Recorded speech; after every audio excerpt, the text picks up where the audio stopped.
Chanakya IAS academy में आप सभी का स्वागत है। आज हम बात करेंगे वर्ल्ड इकोनॉमिक आउटलुक रिपोर्ट पे जो हाल ही में जारी हुई है।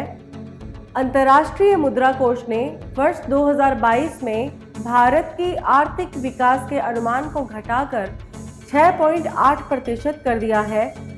आईएमएफ ने अन्य वैश्विक एजेंसियों के अनुमानों की तरह भारत की विकास दर को कम करके आंका है। हाल के वैश्विक घटनाक्रमों को देखते हुए इस तरह के अनुमान जारी किए जा रहे हैं। हाल के लगभग सभी वैश्विक वित्तीय एजेंसियों ने भारत सहित विश्व के अन्य देशों के लिए इस तरह के अनुमान जारी किए हैं। वर्ल्ड इकोनॉमिक आउटलुक रिपोर्ट जारी की है, जिसमें कहा गया है कि वर्ल्ड इकोनॉमी अपेक्षा से अधिक मंदी का सामना कर रही है, जिसका सीधा प्रभाव वैश्विक अर्थव्यवस्था पर देखा जा रहा है। वैश्विक विकास की अगर बात करें तो इस रिपोर्ट के अनुसार वैश्विक विकास दर वर्ष 2021 में 6% थी, जो घटकर 2022 में 3.2% के अनुमान पर है। साथ ही वर्ष 2023 में 2.7% रहने का अनुमान है। मुद्रास्फीति की अगर बात करें तो इस रिपोर्ट में कहा गया है कि मुद्रास्फीति कई दशकों की तुलना में अधिक हुई है। इसके लिए हाल की वैश्विक उथल-पुथल को जिम्मेदार ठहराया गया है। वैश्विक मुद्रास्फीति की अगर बात करें तो रिपोर्ट के अनुसार वैश्विक मुद्रास्फीति 2021 में 4.7% से बढ़कर 2022 में 8.8% रहने का अनुमान है, लेकिन साथ ही 2023 में 6.5% और 2024 तक 4.1% तक घटने का अनुमान लगाया गया है। राजकोषीय नीति की अगर बात की जाए तो रिपोर्ट में कहा गया है कि इससे उभरने के लिए राजकोषीय नीति को लेकर कड़े फैसले लेने की आवश्यकता होगी। अंतर्राष्ट्रीय मुद्रा कोष द्वारा जारी यह वर्ष की दूसरी वर्ल्ड इकोनॉमिक आउटलुक रिपोर्ट है। चीन की अर्थव्यवस्था के लिए विकास दर का अनुमान 3.2% है, जो 2021 में 8.1% की वृद्धि दर से कम है।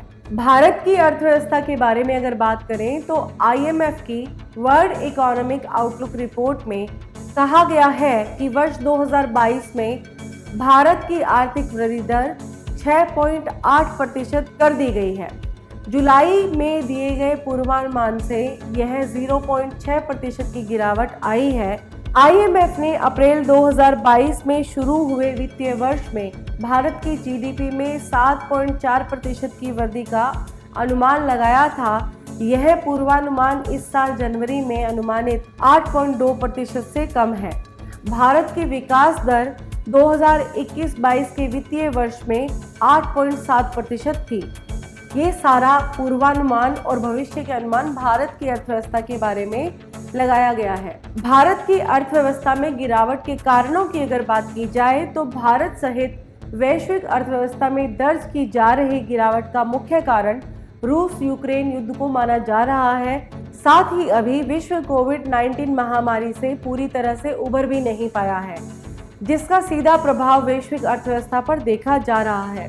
संयुक्त राज्य अमेरिका में मौद्रिक और वित्तीय स्थितियों का सीधा असर वैश्विक अर्थव्यवस्था पर देखा जा रहा है, क्योंकि रिपोर्ट में अगले वर्ष के लिए अमेरिका के विकास दर के अनुमान को भी घटाया गया है। चीन में निरंतर लॉकडाउन और हाल की कमजोर आर्थिक क्षमता को देखते हुए अगले साल के विकास के अनुमान को घटाकर 4.4% कर दिया गया है। इन पूर्वानुमानों के कारण वैश्विक अर्थव्यवस्था पर सीधा प्रभाव देखा जा रहा है। वर्ल्ड इकोनॉमिक आउटलुक रिपोर्ट अंतर्राष्ट्रीय मुद्रा कोष द्वारा वर्ष में 2 बार प्रकाशित की जाती है। इसे वर्ष में अप्रैल और अक्टूबर महीने में जारी किया जाता है।